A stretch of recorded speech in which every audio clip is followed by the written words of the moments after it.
That's Mary Marst, isn't it? Her reputation preceded her, didn't it?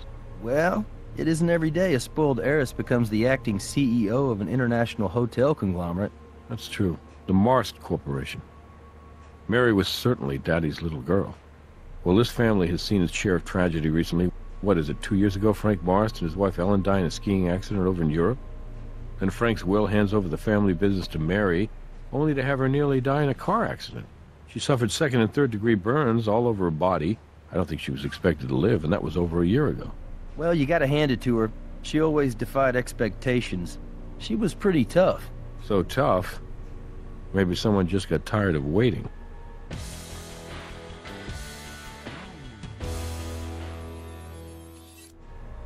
Mary's hospice nurse and her stepsister Jane Barrett found her like this. I'll let you guys go to work. If you need anything, you know where to find me. Okay, partner. Ready when you are. Shoe impressions? Left in mud. The mud's still moist. Fresh.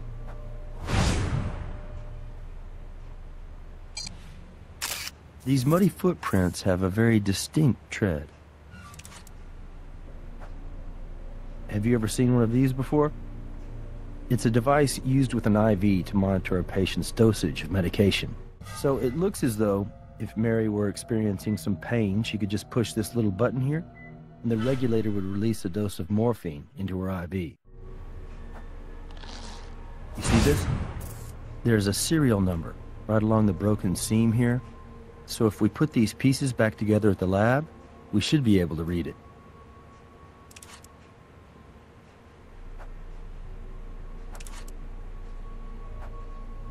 Bottle of morphine. So there has to be a switch inside that regulator unit which prevents a patient from overdosing.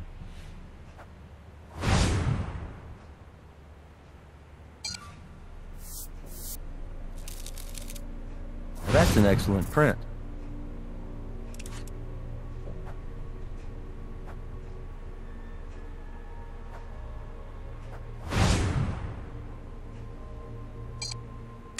We should compare these footprints to the ones we pulled from the next room. Look like anyone you know? Maybe not. This bust is of the late Frank Marst, Mary's father. Looks like it's made of solid bronze.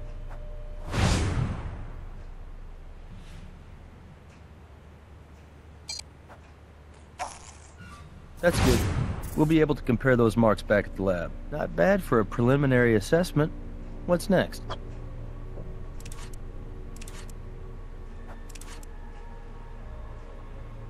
Excuse us, miss. We're at the Las Vegas Crime Lab. We'd like to ask you a few questions, if you don't mind. Starting with your name, please. I'm Pauline Liu. I'm Mary's hospice nurse, but I suppose you might have been able to guess that from the uniform. That is, or was, the unit which regulated Mary's morphine dosage. The mobility in the 2 fingers on her left hand allowed her to press the button on the regulator. By breaking the regulator, there'd be no control over how much morphine Mary was receiving. There'd be no way to monitor it. If Mary pushed the button too often, then a small safety latch inside the regulator would engage. The latch blocks any further signals into the mechanism dispensing the morphine. It's what prevents an overdose. Yes, and Miss Barrett, that's Mary's stepsister. She and I found Mary. Like this. About 7:45, I think? Miss Barrett visits us every Sunday and she usually arrives by 10 o'clock, but today she was early. She rang the bell about 7:30. Miss Barrett and I were together when we came into the room and found Mary just like this. I was just devastated. No, it's just not physically possible. Mary was burned over 75% of her body, and we're talking about burns which were second and third degree. The scar tissue is so extensive, her mobility had been limited to 2 fingers on her left hand. It's hard for me to say this, but I do believe Mary wanted to die. It's a miracle she survived the car accident, but the quality of her life from that moment on was extremely poor. It's difficult to imagine just how much physical pain she was in on a daily basis. We did as much as we could to ease that pain, but I know she's in a much better place now. Could she talk at all? No, the damage to her vocal cords was too severe. And she couldn't move enough to sign either. Miss Barrett once purchased a computer for Mary so she could literally talk through it. But even though you could operate the voice software with the touch of a button, Mary showed no interest in it. Are you familiar with the Nightingale Pledge? It's an oath nurses take, like the Hippocratic Oath. Part of it goes, I will abstain from whatever is deleterious and mischievous and will not take or knowingly administer any harmful drug. So in answer to your question, no, I did not assist Mary in ending her life. I have a small room at the house. Family prefers I refer to it as the chalet. Anyway, when the family hired me, it was with the understanding that Mary required 24-hour care. I can't remember Mary ever having a call button, actually. I used to just check in on her 4 or 5 times a night. But I stopped doing that a few months ago when the doctor was able to adjust the regulator to administer a dosage which allowed her to sleep peacefully through the night. I should have never have stopped checking in on her. Maybe I could have saved her. No, Mr. Barrett, I mean John, Mary's brother, well, stepbrother, actually. I'm sorry, it's a little confusing. He lives in the chalet. He told me he moved in right after they decided to check Mary out of the hospital. She hadn't been expected to live very long, and they thought it would be nice for her to live out the rest of her days looking out over the waters of Lake Merritt. He spent a lot of time with her every day, talking to her, reading to her. They were very close.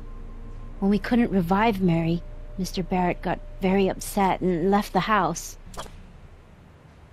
I don't know. I took care of Mary, but I was not particularly close to the family.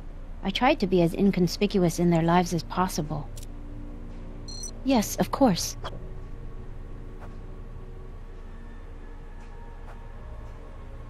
Miss Barrett, we're with the Las Vegas Crime Lab. I know you're upset, but we'd like to ask you a few questions if you don't mind.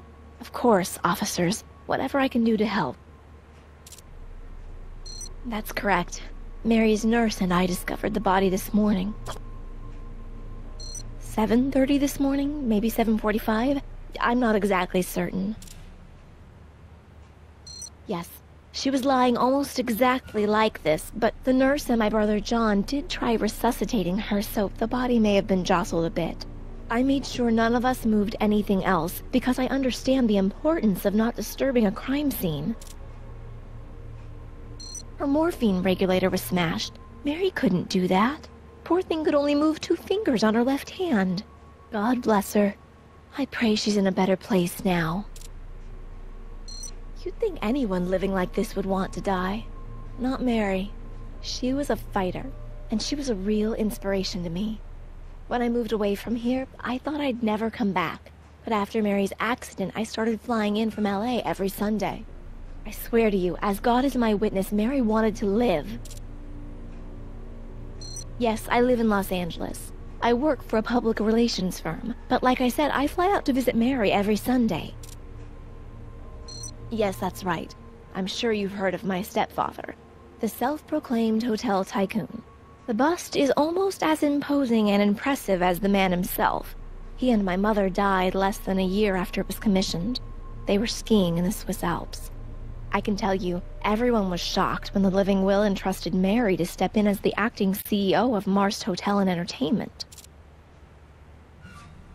Well, needless to say, no one thought a party girl could take over the reins of a multinational travel and leisure conglomerate, including me.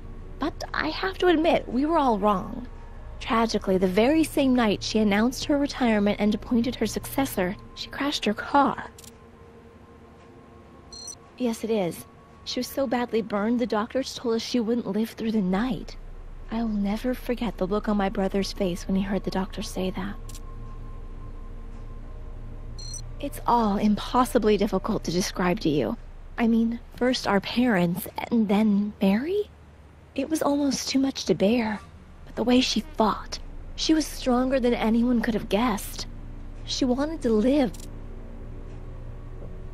Mary's nurse let me in, and it was just like my normal Sunday visit. I wanted to tell Mary about my promotion. And then, as soon as I saw her, I knew something was wrong. I could tell by the paleness of her skin. I think I screamed. and the nurse screamed, and that's when John ran in and we tried to revive her. This is the family's chalet. When we all decided to bring Mary back here to spend her final days in peace, my brother John decided to move in too, so we could be with her and help take care of her. He and Mary were very close, much closer than he and I. No, we're not particularly close. Well, let's just say we have very different views about money, very different values about it. Growing up as an only child, Mary had always wanted a little brother, and John was more than happy to be spoiled by her. I have no idea. He ran out of here, and I haven't seen him since. Thank you for your time, Miss Barrett. We'd like it if you could remain here in Las Vegas until we have a better idea of what happened to your stepsister, okay? All right, officers. Whatever you think is best.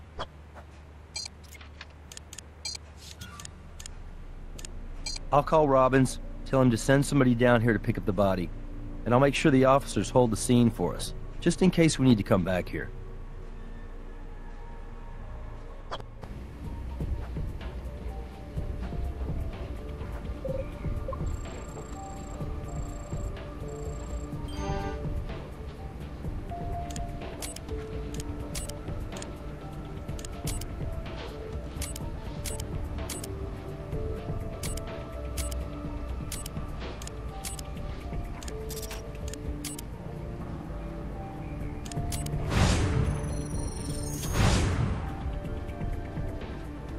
So, the print on the bottle matches Jane Barrett. It says here she was arrested 6 months ago as part of a Death with Dignity demonstration in Carson City.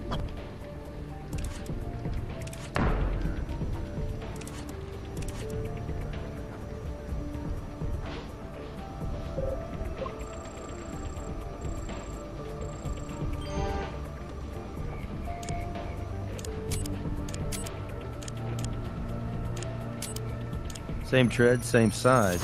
So whoever passed by the bronze bust of Frank Marst also approached Mary Marst in her bed.